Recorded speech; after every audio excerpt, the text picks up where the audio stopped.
जाएगी, कथा अधिक भई है। पुरुषोत्तम मास, अधिक मास, यहां सब कछु अधिक है जाए, वाकु पुरुषोत्तम मास, अधिक मास के हैं।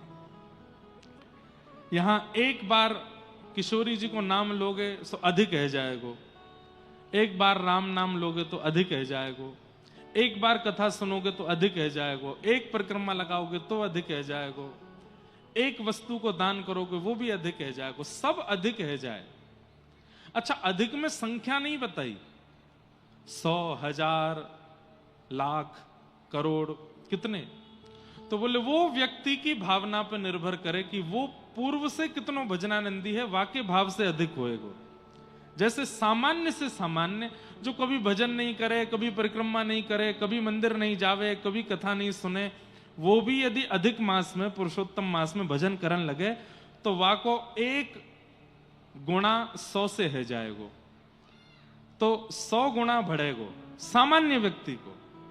और जो नित्य तिलक धारण करे, नित्य कथा श्रवण करे, नित्य मंदिर, देखो अब यहां की कथा ब्रज भाषा में ही होएगी, या में मेरो बस नहीं है। और जगह लोग कह कह के हार जाएं कि महाराज जी ब्रज भाषा में कथा करो, पर वहां निकरे ही ना है। भैया, बीज पुष्पित, फलित और वृक्षित उपजाऊ जमीन में ही होता है। जो उपजाऊ जमीन होगी वहां बीज लगाओगे तो वृक्ष भी निकलेगा, फल भी निकलेगा, रस भी निकलेगा। तो ये व्रजमंडल की भूमि ऐसी है कि यहां कथा करवे के काजे कोई और भाषा को प्रयोग हो ही ना है, ब्रज भाषा ही निकले। तो या में आप ये मान सको कि आप सबको हृदय उपजाऊ है या हमारे ब्रज भाषा प्रकट है रही है। तो मैं अपनी बात को निवेदन करूं, जो सामान्य है वो भी अधिक में 100 गुणा प्राप्त करेगो, लेकिन जो नित्य मंदिर जावे, नित्य कथा श्रवण करे, नित्य किशोरी जी की सेवा करे, नित्य अपने ठाकुर जी की सेवा करे, वाको कितनो अधिक होएगो ये ठाकुर जी के हाथ में। कर्मण्येवाधिकारस्ते मां फलेषु कदाचन, ठाकुर जी कह रहे हैं तुम कर्म करो, फल मेरे हाथ में है। तो जो नित्य सेवा, कथा श्रवण आदि आदि क्रमन में रहे में, उनको कितनो अधिक होएगो ये ठाकुर जी जाने। लेकिन हाँ यूं है 100 से तो अधिक ही होएगो। तो ये कथा श्रवण कर रहे हैं, 7 दिन की कथा, तो 100 कथान को फल मिलना तो मिनिमम है। जो यहां नित्य सेवा करवे वाले बैठे हैं, नित्य पूजन करवे वाले बैठे हैं, नित्य ध्यान करवे वाले बैठे हैं, नित्य जप करवे वाले बैठे हैं, उनको कितनो अधिक होएगो ये तो ठाकुर जी जाने, ये तो ठाकुर जी की कृपा है।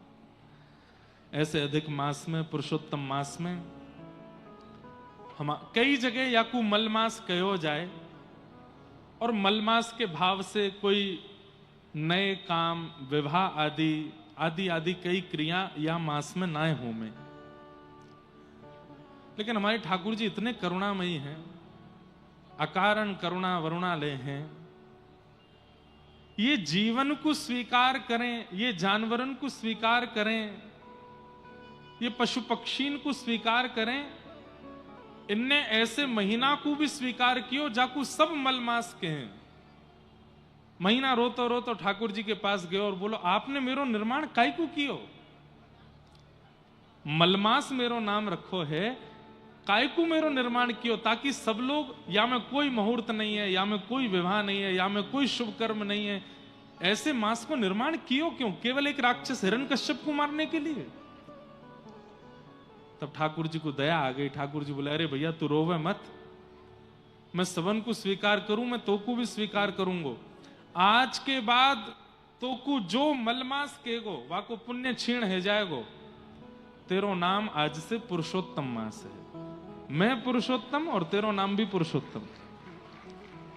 या मास की विशेषता का, या में बहवे वाली हवा, या में दिखने वाले सूर्य, या में दिखने वाले चंद्र, या में आवे वाले हर व्यक्ति, फूल पत्ते फल कण, सब कछु पुरुषोत्तम स्वरूप है, सब ठाकुर जी के स्वरूप में है। इसलिए पुरुषोत्तम मास बहुत विशेष है।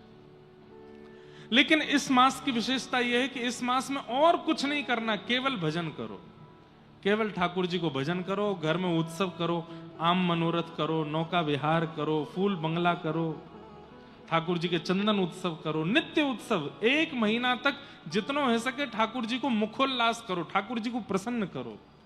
या मास में यही नियम है और कोई नियम नहीं। लेकिन ऐसे मास में यदि कथा श्रवण को मिल जाए तो ये ठाकुर जी की बहुत बड़ी कृपा है। ये बल्केश्वर महादेव की कृपा है कि आगरा में आप सब लोग पुरुषोत्तम मास के अवसर पर यमुना जी के पावन तट पर कथा श्रवण कर रहे हैं और मैं सुनावे के काजे आया हूं। हमारे समस्त आयोजक समिति और हमारे श्री सुनील कांजी नागर और श्री कपिल नागर जी, जिनके मनोभाव से ये कथा हो रही है, उनको बहुत बहुत प्रणाम। क्या बढ़िया बौछार गिर रही है पंडाल में है। जो लोग बिल्कुल या बौछार के नीचे बैठे हैं 3 घंटा के अंदर तो नहा जाएंगे। लोग बाग कहेंगे भैया ऐसी कथा सुन के आए हो, कोई पसीना पसीना है को? वाकू बताइयो भैया ये पसीना ना है, ये बौछार नहीं है, ये तो किशोरी जी की कृपा ही है। कृपा दिखे ना है, लेकिन यही बौछार, यही फुब्बारे बाहर लगे होते तो सामान्य फुब्बारो है, सामान्य बौछार है, लेकिन कथा में लगो है तो हम याकू कृपा ही मानेंगे, किशोरी जी की कृपा ही है, यही बरस रही है। याकू जितना हो सके ले लो। सब लोग यहाँ बैठे हैं, कई लोग बाहर खड़े हैं, आप सब भी भीतर आए जाओ, जहां जगह मिले वहां बैठ जाओ, और जगह नहीं है तो बाहर ही बैठ जाओ। ये पुराण संहिता है, श्रीमद् भागवत संहिता, सम्यक हितम यासा संहिता, जो सबका हित करती है। खड़े होकर के सुन रहे हैं, बैठ करके सुन रहे हैं, लेट करके सुन रहे हैं, और धीमे से कहूं तो सो करके सुन रहे हैं, उनको भी कल्याण है। मैं जब यहां आ रहे हो तो मोको ऐसी पतो चली कि महाराज जी आगरा में एक भ्रांति फैली है। मैंने की कहा भ्रांति है? बोले आप आगरा में रुकवे के, घर जावे के लाखों रुपया ले रहे हो, यहां पे आगे बैठ के कथा सुनने वाले बहुत रुपया दे रहे हैं। हम व्यास मंच से करबद्ध निवेदन कर दें, 40 मिनट दूर है वृंदावन यहां से, काई को रुकूंगा मैं आगरा? तो फिर तो घर ही जाऊंगा, रोज घर जाऊंगा, घर ते आऊंगा। भैया वैसे हमें वृंदावन रहवे को मिले ना है, जैसे तैसे तो अवसर मिलो है, तो काई को चूके, रोज जामेंगे वृंदावन और श्री धाम जाकर के वहां अपने घर ही निवास करेंगे, राधा कृष्ण लाल जी के उत्सव करेंगे, तब यहां आएंगे। तो ये जितनी भी भ्रांतियां, अब क्या है कि हमारी व्यासपीठ बहुत ज्यादा प्रत्युत्तर नहीं देती, बहुत ज्यादा सफाइयां नहीं देती, इसलिए लोग कुछ भी बात बना देते हैं। बोलो इतने रुपया ले रहे हैं, इतने लाख रुपया ले रहे हैं, कुछ नहीं ले रहे हैं। यहां जो आगे की ओर बैठे हैं ये भी आयोजक समिति, आयोजक लोगों के ही रिश्तेदार नातेदार होंगे, उनके परिवार ही होंगे। बाकी कल हम एक और थोड़ी सी यहाँ में व्यवस्था कराएंगे कि नेक और आगे खिसक के आओ, ताकि पीछे वाले लोगों को और बैठने को मिले। और कोई सामान्य और विशेष कथा में नहीं होना चाहिए। कथा में विशेष केवल ठाकुर जी हैं और सामान्य सारे श्रोता हैं। इसलिए हमारी उन लोगों से प्रार्थना जो आगे बैठे हैं, 4 बजे से कथा है तो आप 2:30 बजे आ जाओ, आकर के अपना स्थान ग्रहण करो। और ये बीच में जो बैरिकेटिंग लगी है ये नेक और आगे की तरफ हो जाए, ताकि पीछे वाले लोगों को और पास आने को अवसर मिले।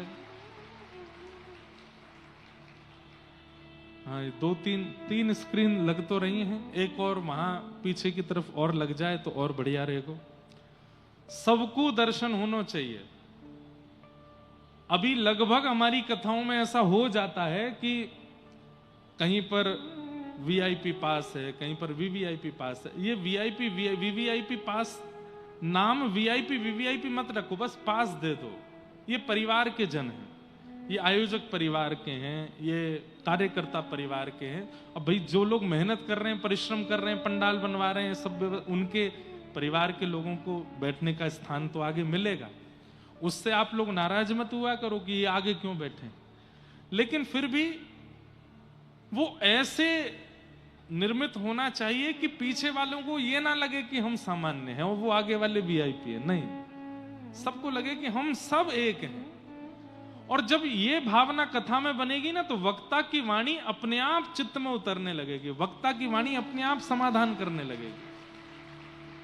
तो हमने एक डायग्राम बनाया है, अपने पंडित जी को दिया है कि जो रेलिंग है वो इस प्रकार से लगाई जाए। आज रात्रि में उस प्रकार से ही बैठने की व्यवस्था बनेगी। तो जो आयोजक मंडल हैं उनको भी आगे बैठने को मिल जाएगा, और जो पीछे वाले हैं उनको भी ऐसा नहीं लगेगा कि भाई हमने कुछ नहीं किया, सुनने आए तो हम पीछे बैठे। नहीं, सब सामान्य। तो कल से वो व्यवस्था भी हम यहां करवाएंगे। बाकी जितनी भी भ्रांतियां फैल रही हैं, और यदि आपसे कोई पैसे मांग रहा है तो आप सीधे हमारे व्यास मंच पर लिख के भिजवा सकते हो, हमने इतने रुपए दिए हैं, हमसे इतने पैसे आगे बैठने के मांगे गए हैं। अगर ऐसी कोई खबर हमको मिली तो हम मंच से या फिर पीछे जाकर के उसके ऊपर कार्रवाई करेंगे। ऐसा हो नहीं सकता है। किसी के भी घर जाने के, पहली बात तो हम घर ही नहीं जाते, किसी के यहां नहीं जाते, अपने घर ही नहीं जाते, दूसरे के यहां कहां से जाएं? अपने घर ही नहीं पहुंच पाते। पहले तो हमारी माता जी गुस्सा कियो करती, अब तो और भी लोग गुस्सा करने लगे हैं, तो भैया काय को घर ही नहीं आओ। तो अपने घर ही नहीं जा पाते तो दूसरों के घर तो बहुत सामान्य है। बाकी इन 7 दिनों में कुछ घर हम जाने वाले हैं, और वो घर सारे या तो हमारे पुराने परिचित हैं, कई हमारे परिवार भी के लोग भी आगरा में रहते हैं, और कई आयोजकों के यहाँ। बाकी किसी के यहां जाने की कोई राशि नहीं है। ये जो भ्रांति फैलाई है इसको तुरंत समाप्त करो। और रकम सुन के तो महाराज मैं इतना खुश भयो, अरे वाह, मैं एक घर जावे के इतने ले रहा हूं, यहां से तो मुंह पे बहुत बढ़िया बड़ी वाली गाड़ी आ जानी चाहिए। लेकिन ये सारी बातें बिल्कुल व्यर्थ हैं। हमारी पता नहीं क्या ऐसी कोई राशि चल रही है हमारे कुंडली में कि बिना बिना बात की बात बन जाती है हमारे लिए। लेकिन सब ठाकुर जी की लीला है। करी गोपाल की सब होए, जो अपनो पुरुषार्थ माने अति झूठो है सोए। करी गोपाल की सब होए। ठाकुर जी जो चाहते हैं वो सबके संग होता है। इसलिए हम तो ठाकुर जी की इच्छा मान करके, कोई यश देवे तो स्वीकार कर लेते हैं, कोई अपयश देवे तो और स्वीकार करते हैं। इसलिए बिल्कुल ये जितनी भी भ्रांतियां फैल रही हैं इसमें बिल्कुल ना पड़े। आगे वाले लोग बहुत जिम्मेदारी से कथा सुनिए, क्योंकि आपका उठना, हिलना, बैठना, फोन देखना, पानी पीना, बार बार उठ के जाना आना, ये हमको भ्रमित करेगा, कथा में विक्षेप डालेगा। इसलिए अगर अनुकूलता नहीं बैठती बैठने में, बार बार उठने का है, तो आप ऐसी जगह बैठो कि हमारी नजरों में ना आओ। कभी भी उठ के जाओ, कभी भी आओ, हम कुछ नहीं कहेंगे। लेकिन अगर आप सामने बैठे हो तो यहां बैठे 10,000 लोगों की जिम्मेवारी आपके ऊपर है। बिल्कुल भी आप हिलेंगे नहीं, उठेंगे नहीं, बिल्कुल भी फोन नहीं चलाएंगे, कुछ भी खाएंगे पिएंगे नहीं। मेरुदंड सीधा करके और नेत्रों को खोल के कानों से भाव से सुनेंगे। और एक बहुत बढ़िया नियम बताएं, मौन रह के कथा सुनिए। कुर्सी वाले सोने से बचिएगा, नीचे वाले नहीं सो पाएंगे। ये सारे नियम हैं, ये सारी कथाओं की आचार्य संहिता है, इसलिए हम समझा रहे हैं। कुर्सी वाले सोने से बचिएगा, क्योंकि अनुकूलता लगती है और कई बार बढ़िया मीठी कथा होती है तो नींद आ जाती है। ये निद्रा देवी हैं, ये कुंभकर्ण की पत्नी है। जब राम जी ने कुंभकर्ण का वध किया तो एक लोक कथा आती है, तो निद्रा देवी ने कहा कि आपने मेरे पति को मारा, मैं आपके वैकुंठ में साकेत धाम में ताला लगवाऊंगी। राम जी बोले कैसे? कौन जाता है वैकुंठ? बोले जो हमारी कथा सुनते हैं, सदाचरण करते हैं, भजन करते हैं, कीर्तन करते हैं। तो बोले बस इन्हीं स्थानों पर मेरा प्रभाव ज्यादा होगा। 2-2 नींद की गोली खाकर के बेड पे नींद नहीं आएगी, लेकिन कथा में आ जाएगी। बार बार नींद की प्रैक्टिस करने पर भी नींद नहीं आती, लेकिन माला लेके बैठते हैं, सोई झोंके आते हैं। तो ये निद्रा देवी जो है ये प्रकोप करने का प्रयास करती है, उससे बचिएगा। और दूसरा, कर्ण पिशाचनी फोन, इनको साइलेंट मोड पर और स्विच ऑफ मोड पर रखिएगा। बीच कथा में यदि आप इसका उपयोग करेंगे तो हमारा ध्यान भटकेगा और आप बहुत बढ़िया बात से चूक जाओगे। इसलिए इन सब बातों का ध्यान रखिएगा। डिस्टरबेंस कथा में होना, बार बार उठें बैठें आवें जावें नहीं, इसका बहुत ध्यान रखिए। आप केवल हमको इतना दे दीजिए, नहीं यमुना जी के तट पर आगरा में वृंदावन प्रकट हो जाए 7 दिन में, तो हमारा नाम बदल दीजिएगा। इतना आनंद आएगा, इतना सुख मिलेगा। अरे साक्षात श्री कृष्ण हैं भागवत जी, इनकी अनुकूलता यदि आपने प्रकट कर दी तो इस पंडाल के अंदर, इस बल्केश्वर पार्क में ही रास बिहारी ठाकुर जी का अनुभव होने लग जाएगा। और इसी के लिए तो हम बैठे हैं। काय के लिए आए हैं हम यहां पर? यहां आप हमको देखने आए, हम आपको देखने आए, अगर इसलिए आए हैं तो ये बहुत बड़ी भूल है। हम तो यहां अनुभव करने आए हैं उनका। यह जोड़ी अविचल वृंदावन, जो जोड़ी अविचल रूप से वृंदावन में निवास करती है, उनका अनुभव करने के लिए हम यहां बैठे हैं। और अधिक मास में हो जाएगा, इसलिए इसी संकल्प के साथ कथा सुनने के लिए आइए कि इन 7 दिनों के अंदर प्रत्यक्षानुभूति, स्पर्शानुभूति या फिर स्वप्नानुभूति, इन तीनों में से एक तो हमको होनी चाहिए। प्रत्यक्षानुभूति किसको कहते हैं?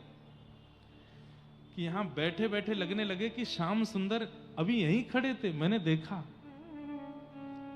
स्पर्शानुभूति मतलब दिखे नहीं, लेकिन एक ऐसा स्पर्श अनुभव हुआ कि जिस स्पर्श के बाद लगा कि अब इसके बाद इससे बढ़िया स्पर्श दुनिया में कोई नहीं हो सकता। और स्वप्नानुभूति मतलब यहां से जाने के बाद जब रात्रि में सोए तो स्वप्न में वही कथा के प्रिया प्रियतम विहार करने लगे। इन 3 अनुभूतियों में से अगर एक भी अगले 7 दिनों में हमको नहीं होती है तो हमारा कथा सुनना श्रम एव ही केवल, ये केवल एक मेहनत हो जाएगी। इसलिए संकल्प के साथ बैठिए कि हे ठाकुर जी, इन 3 में से एक अनुभूति तो हमको 7 दिन में कराओ। और यदि अनुभूति हो जाए तो किसी को बताइएगा नहीं, किसी से कहिएगा नहीं, उसको गोपनीय रखिएगा, गुप्त रखिएगा। रसिक प्रीतम हित चित्त की बातें श्री गिरधारी जी से कहिए। अपने हित की बात, अपने चित्त की बात केवल ठाकुर जी से कहो और किसी से मत कहो। इसलिए आगरा के सब लोगों से मेरे को बस उम्मीद है कि आप लोग 7 दिन खूब आनंद कराएंगे, हमको भी कथा सुनाने में खूब आनंद आवे, ऐसी आप योजना प्रकट करेंगे। आज प्रथम दिवस महात्म से हम लोग कथा का प्रारंभ करेंगे और उसी बीच में फिर चर्चा करते हुए विश्राम की ओर चलेंगे। आज बड़ी कृपा हुई, पोरशा मध्य प्रदेश में पूज्य गुरुदेव भगवान की कल कथा पूरी हुई।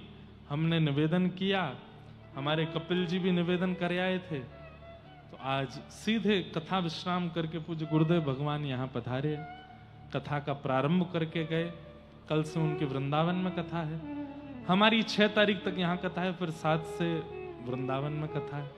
अभी 40 मिनट रोज हम ड्राइव करके यहाँ आएंगे और 7 तारीख से 40 मिनट ड्राइव करके आप सब वृंदावन आओगे, वहां कथा सुनिए। ये 14 दिन बचे हैं, 14-15 दिन बचे हैं अधिक मास के, इनको कथा सुन करके। और वृंदावन में तो सुबह कथा है, शाम को उत्सव है ठाकुर जी के। उन उत्सवों की भी जो श्रृंखला होगी मैं बता दूंगा।